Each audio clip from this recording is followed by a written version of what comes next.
Perkenalkan, nama saya Joshua Ninggolan, jurusan Agribisnis Penjualan Pertanian. Di sini saya sudah menemukan narasumber petani di daerah saya. Perkenalkan dari Bapak. Selamat siang menjelang sore.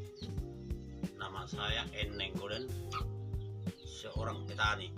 Dan di sini saya akan praktik unit 1, analisis model distribusi dan transportasi. Pertanyaan pertama, usaha agribisnis apa yang Bapak tekuni sekarang ini, Pak?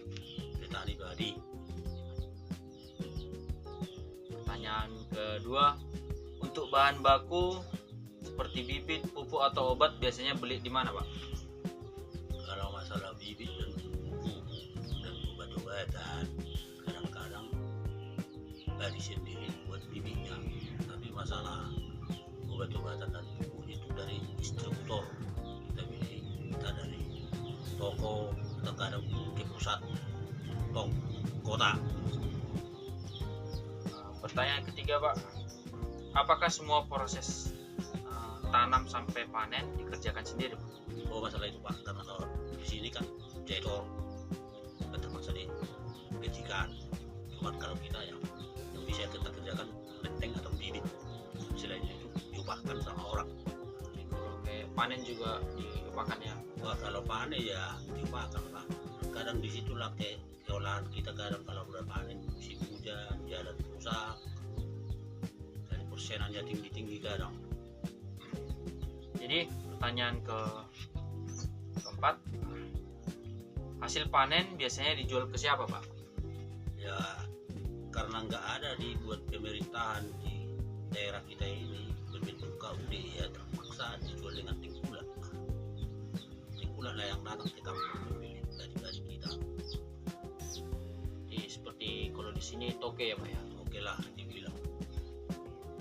Ya, pertanyaan kelima, untuk distribusinya gimana, Pak?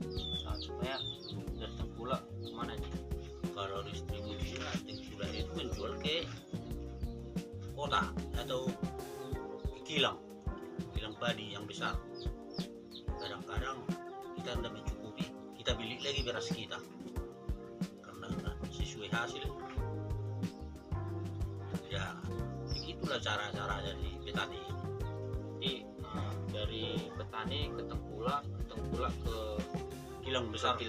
baru ke kilang besar diedarkan ke tempat sembako ya, Ya ke masyarakat lagi. ke warung-warung gitu ya, Pak ya. Pertanyaan ke-6, Pak, kenapa memilih ke tengkulak, Pak? Ya sama juga yang aku bilang tadi, Pak, masalahnya kooperasi tidak ada, terpaksa tengkulak. Jadi gimana kita jual kalau nggak ke tengkulak lagi? Kita jual padi, tidak jual beras. Kalau jual beras prosesnya lama, dan secepatnya dijual daripada lama-lama di rumah kan. Ada dijual nanti busuk padinya kalau lama. Berarti tengkulak ini selesai panen mereka langsung datang. Iya. Berarti pertanyaan ke-7, bagaimana cara pembayaran hasil panen, Pak? Pembayarannya? Kalau pembayarannya hasil panen itu kita tergantung kita sama agen-agennya. Kadang kontan, kadang ada yang 3 hari 4 hari, dan kira-kira gitulah cara-cara pembayarannya.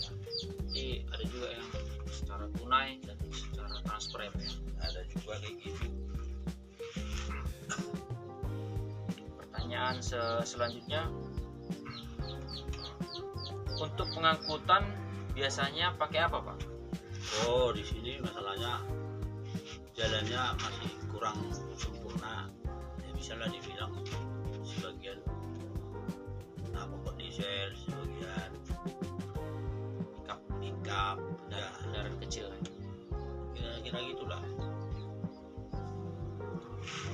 Apakah ada kendala untuk pengangkutan padi, Pak? Oh, pengangkutan padi kalau dari ladang, Pak, prosesnya kendalanya banyak. Masalahnya jalannya itu, akses jalannya itu nggak ada. Tidak tahu lah, Pak. Kadang-kadang kalau di sana akses jalan nggak ada ya. terakhir porsenan lah yang kena, makan persen. makan porsenan lah. Masalahnya kita pun ngerti juga lah orang yang mikul enggak ke jalan yang besar lagi yang bisa. Jadi Kalau hujan lah ya, kalau hujan cuacanya wah ngiri-ngiri sedap lah. pertanyaan selanjutnya, menurut Bapak apakah sudah efisien menggunakan pickup atau truk kecil? Kalau itu sudah bisa lah dibilang efisiennya, dari rumah ke Tengkulak sana atau ke yang besar. Tapi kalau dari Larang yang itu tadi kemana yang aku bilang tadi, jalannya akses nggak ada, dari Larang ke Larang Penteng kecil. Jadi, jalan atau tidak terpenuhi lah apanya ya Pak ya, jalannya, Iya, aksesnya. nggak ada bolok-bolok. Ya, terima kasih atas pertanyaan dan jawaban Bapak yang sudah Bapak sampaikan. Di sini saya mengucapkan terima kasih, selamat siang.